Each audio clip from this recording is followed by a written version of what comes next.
السلام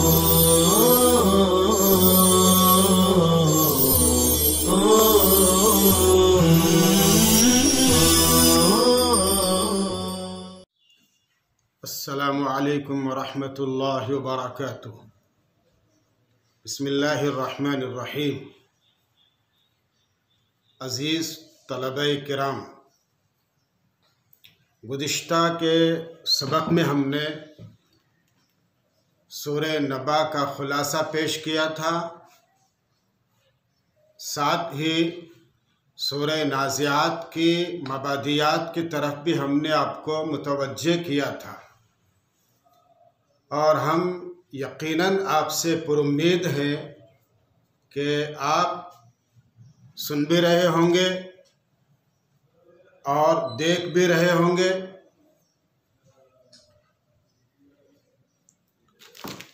اور محفوظ بھی کر رہے ہوں گے۔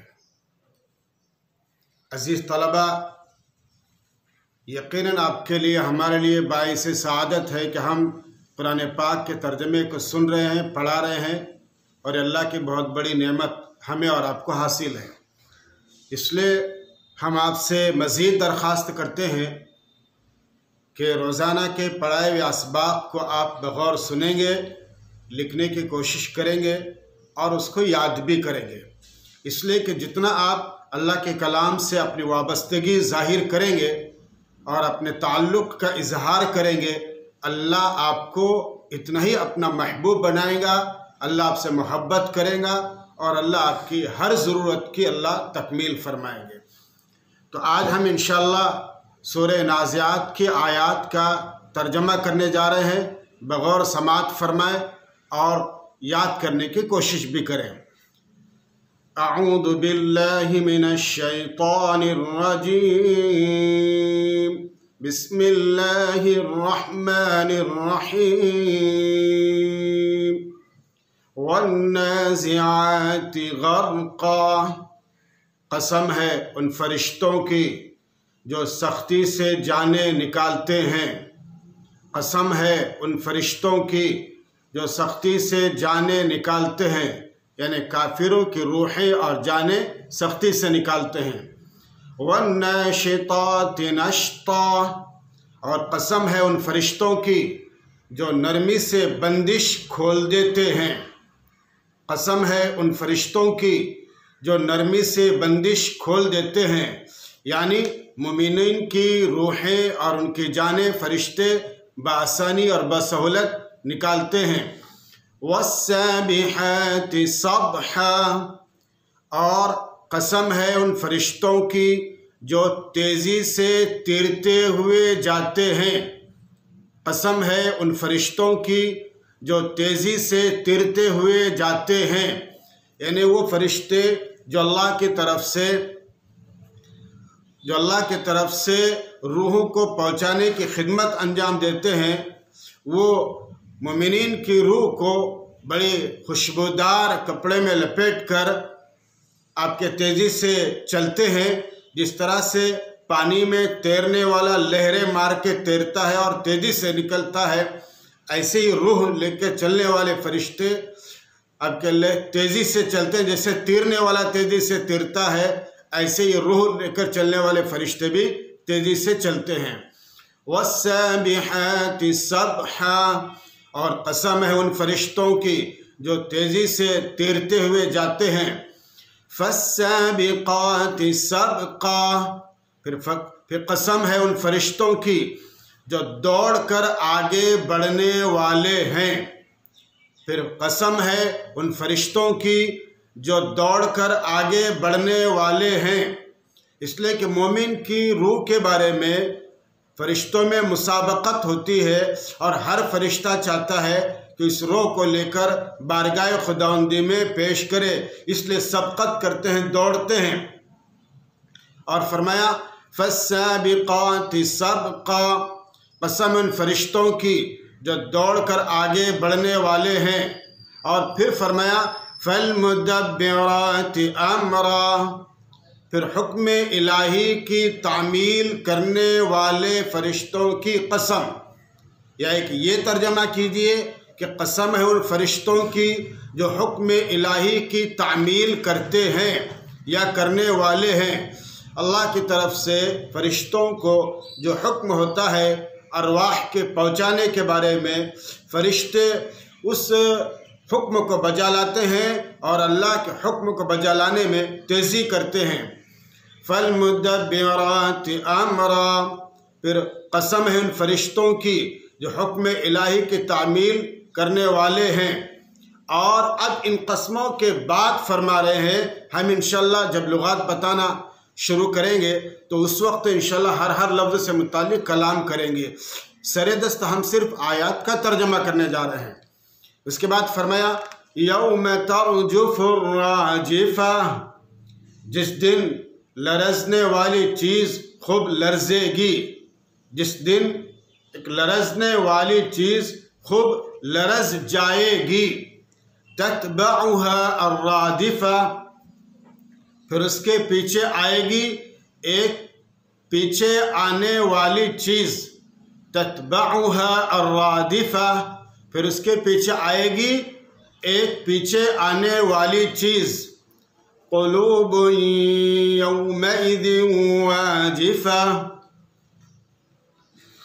اس دن دل کانپ رہے ہوں گے، اس دن دل کانپ رہے ہوں گے اور آنکھیں جھکی ہوئی ہوں گی، اور آنکھیں جھکی ہوئی ہوں گی، یعنی مارے گھبراہٹ کے، اللہ کی پناہ، مارے گھبراہٹ کے، ذلت کے مارے نگاہیں جھکی ہوئی ہوں گی کہ نہ یہ کرتے بنے نہ وہ کرتے بنے، اور پھر اسی گھبراہٹ کے مارے ایک دوسرے کو پوچھ رہے ہوں گے یقولون اَإِنَّا لَمَرْدُودُونَ فِي الْحَافِرَةِ، مارے گھبراہٹ کے پوچھیں گے کہ کیا ہم پہلی روش میں لوٹائے جائیں گے، کیا ہم پہلی روش میں لوٹائے جائیں گے۔ اور اس کے بعد فرمایا اگر ایسا معاملہ ہے تو اَإِذَا كُنَّا عِظَامًا نَخِرَةً، کیا جب ہم بوسیدہ ہڈیاں ہو جائیں گے، کیا جب ہم بوسیدہ ہڈیاں ہو جائیں گے تب تو یہ گھاٹے کا لوٹنا ہوگا، تب تو یہ گھاٹے کا لوٹنا ہوگا۔ تِلْكَ إِقَالُ تِلْكَ إِذًا كَرَّةٌ خَاسِرَةٌ، کیا کہیں گے وہ؟ تب تو یہ گھاٹے کا لوٹنا ہوگا۔ اللہ فرماتے ہیں مزید فَإِنَّمَا هِيَ زَجْرَةٌ وَاحِدَةٌ، وہ تو بس ایک جھڑکی ہوں گی، زجرہ کے معنی جھڑکنا، وہ تو بس ایک جھڑکی ہوں گی، سخت آواز ہوں گی، اور مراد اس سے دوسری مرتبہ کا سور پھونکنا ہے۔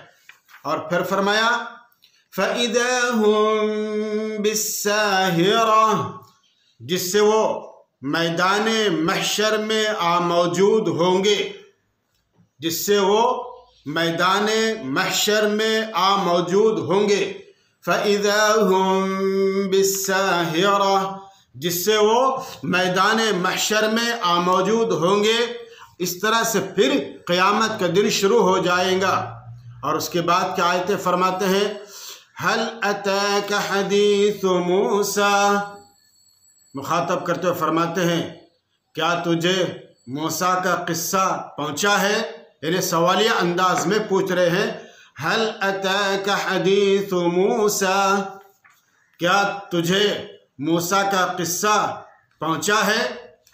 اور اس کے بعد فرمایا اِذْ نَادَاهُ رَبُّهُ بِالْوَادِ الْمُقَدَّسِ طُوًى، جب ان کو آواز دی ان کے رب نے طویٰ نامی پاک میدان میں، جب ان کو آواز دی ان کے رب نے طویٰ نامی پاک میدان میں۔ اذهب إلى فرعون إنه طغى، اور کیا فرمایا اللہ تعالیٰ نے حضرت موسیٰ علیہ السلام کیا فرمایا آپ فرعون کے پاس جائیں، آپ فرعون کے پاس جائیں، اس لیے کہ اس نے سرکشی کی ہے، اس لیے کہ اس نے سرکشی کی ہے۔ فَقُلْ هَلْ لَكَ إِلَىٰ أَن تَزَكَّىٰ، اور اسے کہیے کیا تیری خواہش ہے کہ تو سنور جائے؟ کیا تیری خواہش ہے کہ تو سنور جائے؟ پھر فرمایا وَأَهْدِيَكَ إِلَىٰ رَبِّكَ فَتَخْشَىٰ، اور میں تجھے تیرے رب کی راہ دکھاؤں، اور میں تجھے تیرے رب کی راہ دکھاؤں، پس تو اس سے ڈرے، پس تو اس سے ڈرے یا ڈرنے لگ جائے۔ وَأَهْدِيَكَ إِلَىٰ رَبِّكَ فَتَخْشَىٰ فَأَرَاهُ الْآيَةَ الْكُبْرَىٰ، حضرت موسیٰ علیہ السلام نے اس کو نشانی بتلائی، پس موسیٰ نے اس کو بڑی نشانیاں دکھائی، یعنی عصا اور ید بیضاء۔ پس موسیٰ نے اس کو بڑی نشانیاں دکھائی، پس اس نے جھٹلایا اور نافرمانی کی، اس نے جھٹلایا اور نافرمانی کی۔ فَكَذَّبَ وَعَصَىٰ، اس نے جھٹلایا اور نافرمانی کی۔ ثُمَّ أَدْبَرَ يَسْعَىٰ، ثُمَّ أَدْبَرَ يَسْعَىٰ، پھر پیٹھ پھیری، در حالے کہ وہ کوشش کر رہا ہے۔ پھر اس نے پیٹھ پھیری در حالے کہ وہ کوشش کر رہا ہے، اور کس بات کی کوشش کر رہا ہے؟ حضرت موسیٰ علیہ السلام کے کاٹ کرنے کی کوشش کر رہا ہے۔ پھر اس نے لوگوں کو جمع کیا، فحشر فنادى، اس نے لوگوں کو جمع کیا اور بآواز بلند یہ تقریر کی، اس نے لوگوں کو جمع کیا اور بآواز بلند یہ تقریر کی۔ اور کیا تقریر کی؟ اس نے کیا کہا؟ فقال انا ربكم الاعلى، کہنے لگا میں ہی تمہارا سب سے بڑا پروردگار ہوں، میں ہی تمہارا سب سے بڑا پروردگار ہوں۔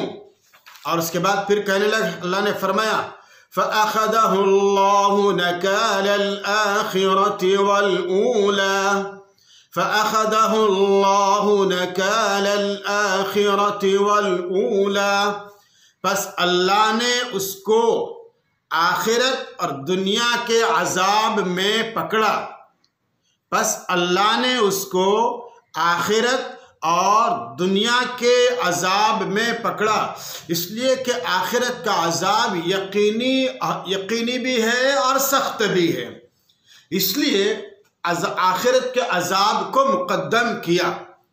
آخرت کا عذاب یقینی بھی ہے اور سخت بھی ہے، اس لیے اس کو مقدم کیا، اور اس کے واقع ہونے میں کوئی شبہ اور شک نہیں ہے۔ اور پھر اللہ نے فرمایا ان فی ذلک لعبرۃ لمن یخشی، ان فی ذلک لعبرۃ لمن یخشی، بے شک اس میں یقیناً سبق ہے اس کے لیے جو اللہ سے ڈرے، بے شک اس میں یقیناً سبق ہے اس کے لیے جو اللہ سے ڈرے۔